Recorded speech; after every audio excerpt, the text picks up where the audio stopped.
गुरुर्ब्रह्मा गुरुर्विष्णु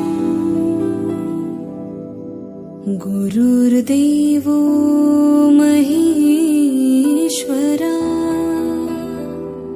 गुरुः साक्षात् परब्रह्मा तस्मै श्री गुरवे नमः।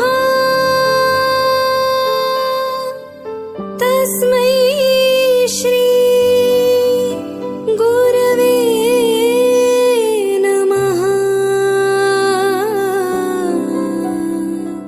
तस्मै श्री गुरवे नमः।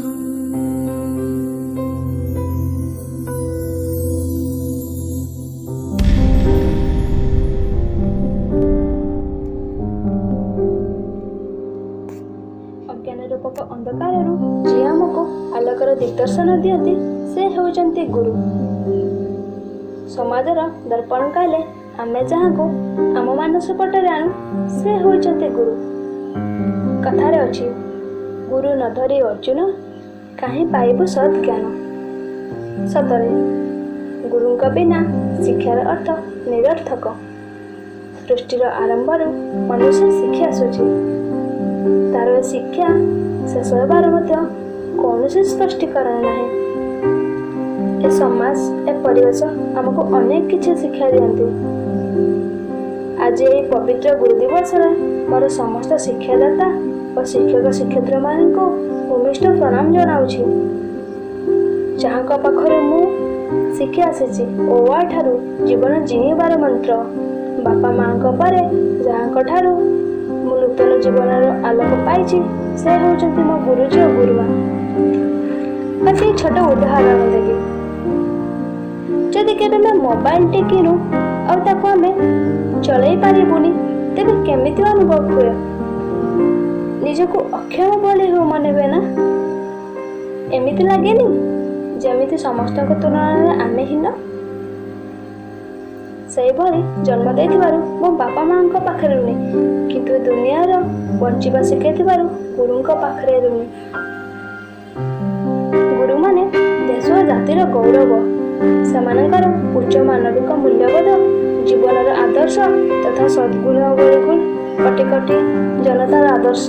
ଯୁଗ ଯୁଗ ଧରି ସେମାନେ ସମାଜର ଶିକ୍ଷାଦାତା, ସଂସ୍କୃତି, ପରମ୍ପରା, ନୈତିକ ତଥା ଆଧ୍ୟାତ୍ମିକ ମୂଲ୍ୟବୋଧ ଉତ୍ପାଦନ ଦେଇ ଆସିଛନ୍ତି। ଯେଉଁମାନଙ୍କ ଜୀବନରେ ଗୁରୁଙ୍କ ପ୍ରଭାବ ପଡ଼ିଥାଏ ସେମାନେ ମାର୍ଜିତ ଓ ସୁସହାୟତ ହୋଇଥାନ୍ତି।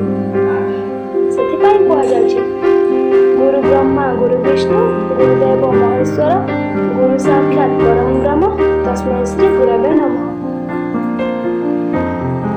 ଯେଉଁ ଗୁରୁ ଆମକୁ ଜୀବନ ସାରା ବଞ୍ଚାଇବା ଶିଖାନ୍ତି ସେହି ଗୁରୁଙ୍କୁ ଗୋଟେ ଦିନ ଟିକେ ସ୍ପେଶାଲ ଅନୁଭବ କରାଇ ଖୁସି କରାଇବାର ସୁଯୋଗ ଆମକୁ ଯେଉଁ ମହାପୁରୁଷ ଦେଇଛନ୍ତି ସେ ହେଉଛନ୍ତି ଭାରତର ଦ୍ୱିତୀୟ ରାଷ୍ଟ୍ରପତି, ଦାର୍ଶନିକ ତଥା ବିଦ୍ୱାନ ଡକ୍ଟର ସର୍ବପଲ୍ଲୀ ରାଧାକୃଷ୍ଣ।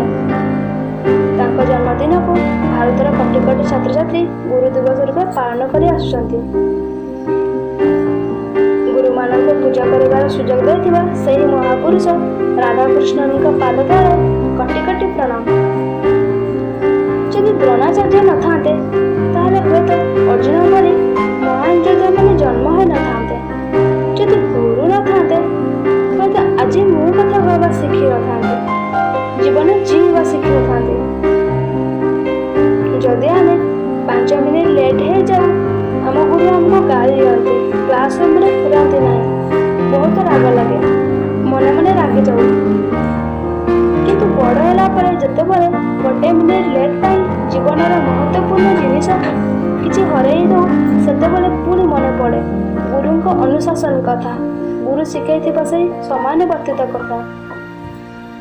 ମୁଁ କହିବି, ମୋ ଗୁରୁ ମୋତେ ସବୁବେଳେ ଏମିତି ଗାଳି ଦେଉଥାନ୍ତୁ ଆଉ ମୋ ଭୁଲକୁ ସଜାଡ଼ିବାର ସୁଯୋଗ ଦେଉଥାନ୍ତୁ, ଯାହାଦ୍ୱାରା ମୁଁ ମୋ ଗୁରୁଙ୍କ ସାମ୍ନାରେ ହାରିଯାଏ କିନ୍ତୁ ଦୁନିଆ ସାମ୍ନାରେ ନୁହଁ। ଜୀବନର କେବେ ହାରି ନଯାଏ, ଜୀବନରେ ଜିତିବା ଶିଖିଯାଏ। ଦୁନିଆରେ ଯେତେ ବୃତ୍ତି ଅଛି ସତରେ ଶିକ୍ଷକତା ଠାରୁ ମହାନ କାର୍ଯ୍ୟ କିଛି ନାହିଁ। ଶିକ୍ଷକ ବିନା ଶିକ୍ଷାର ମୂଳଦୁଆ ଭାଙ୍ଗିଯାଏ। ଶିକ୍ଷାର ମହତ୍ତ୍ୱକୁ ଆମ ଆଗରେ ପ୍ରତିପାଦନ କରି ଜଣାଇ ଦିଅନ୍ତି। ଶିକ୍ଷା ଆଣେ ଚେତନା, ଚେତନା ଆଣେ ଜାଗୃତି, ଜାଗୃତି ଆଣେ ବିପ୍ଳବ, ବିପ୍ଳବ ଆଣେ ଉନ୍ନତି।